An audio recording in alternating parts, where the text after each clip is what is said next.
saudaraku yang dicintainya tanpa syarat, yang dikasihinya tanpa batas, dan yang diberkatinya tanpa sebab. Saudara, pada mulanya adalah firman, kata Yohanes 1 ayat 1. Firman itu bersama-sama dengan Allah, dan firman itu adalah Allah. Ia pada mulanya bersama-sama dengan Allah.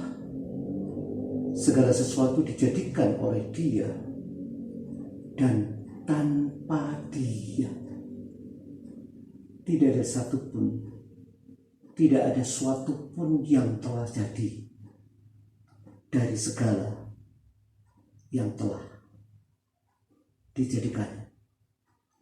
Itu sebabnya di dalam Kejadian 1 ayat 1 sampai 31 menyatakan bagaimana semua itu diciptakan. Saudara-saudara, lagu spektakuler, bangunan yang mengagumkan itu diciptakan atau dibuat oleh pemusik atau oleh arsitek dan lain-lain. Tetapi semua itu unsurnya sudah ada. Belum pernah ada yang membuat gunung dengan batunya, apalagi samudera dengan gelora tsunami-nya. Dan firman itu tanpa Dia tidak ada sesuatu pun yang telah jadi dari segala yang telah dijadikan. Kita tentu akui Tuhan Maha Dahsyat, Maha Kuasa, Maha Berlimpah, dan sebagainya. Dan yang luar biasanya, saudara, semua itu untukmu dan untukku. Meskipun itu sulit untuk dimengerti. Tapi tunggu, kita baru saja merayakan Natal, di mana Yesus lahir sebagai si miskin. Saudara tentu tahu, dunia ini ketika melihat kemiskinan dan kesengsaraanmu, mereka akan mentertawakan, mengolok-olok, merendahkan, mencibir, bahkan tidak jarang akan melukai perasaanmu dengan melabelimu sebagai orang yang gagal dan terkutuk. Makanya ketika Maria membawanya ke sinagog menurut hukum di dalam Lukas pasal 2 ayat 22 sampai 24, dia mempersembahkan sepasang burung tekukur atau anak burung merpati yang merupakan persembahan bagi yang miskin. Itu sebabnya Imamat 12 ayat 8, tetapi jikalau ia tidak mampu untuk menyediakan seekor kambing atau domba, maka haruslah ia mengambil 2 ekor burung tekukur atau 2 ekor anak burung. Itu sebabnya yang seekor sebagai korban bakaran dan yang seekor lagi sebagai korban penghapus dosa. Saudara perhatikan, namun dengan Yesus dalam hidup mereka, Maria dan Yusuf tidak tetap miskin, bukan? Mereka tidak mencarinya karena orang bijak datang kepada Yesus dengan persembahannya. Maka masuklah mereka ke dalam rumah itu dan melihat anak itu bersama Maria ibunya, lalu sujud menyembah Dia. Mereka pun membuka tempat harta bendanya dan mempersembahkan persembahan kepadanya, yaitu emas, kemenyan, dan mur dalam Matius 2 ayat 11. Jangan terasumsi dengan drama Natal yang diwakili oleh bungkusan-bungkusan kecil yang mereka bawa. Padahal itu adalah persembahan dalam bentuk gerobak. Itu sebabnya tidak perlu kita mencari berkat. Lihatlah ke Yesus. Dia adalah sumber kekuatan untuk mendapat kekayaan. Di dalam Ulangan 8:18, tetapi haruslah engkau ingat kepada Tuhan Allahmu, sebab Dialah yang memberikan kepadamu kekuatan untuk memperoleh kekayaan, dengan maksud meneguhkan perjanjian yang diikrarkannya dengan sumpah kepada nenek moyangmu seperti sekarang ini. Kehadiran anak Allah yang hidup di dalammu itu menarik hal-hal yang baik karena kasih karunia-Nya kepada kita.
Dan ketika saudara tahu bahwa Dia telah membayar harganya untuk kelimpahanmu,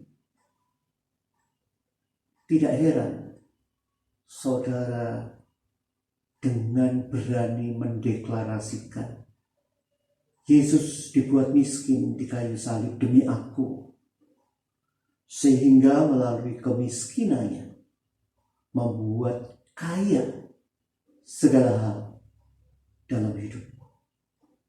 Makanya ketika Tuhan menciptakan manusia, Alkitab berkata bahwa Allah telah memahkotainya dengan kemuliaan dan hormat. Mazmur 8 ayat 5 dan 6. Siapakah manusia sehingga engkau mengingatnya, dan anak manusia sehingga engkau memperhatikannya?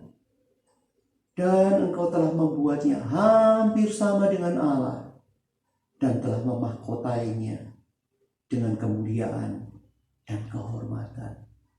Saudara, kata memahkotai atau dinobatkan itu artinya mencakup atau dikelilingi lingkaran kemuliaan. Sebab kemuliaan Allah adalah Di dalam bahasa Yunani untuk kemuliaan itu doxa. Artinya memiliki pasokan yang baik yang menghasilkan pujian, kehormatan, dan kemakmuran. Nah, ini berarti memulihkan kita dengan kemuliaannya. Tuhan ingin kita memiliki kesadaran bahwa pujian, kehormatan, dan kemakmuran itu karena kebaikannya yang konstan bagi kita.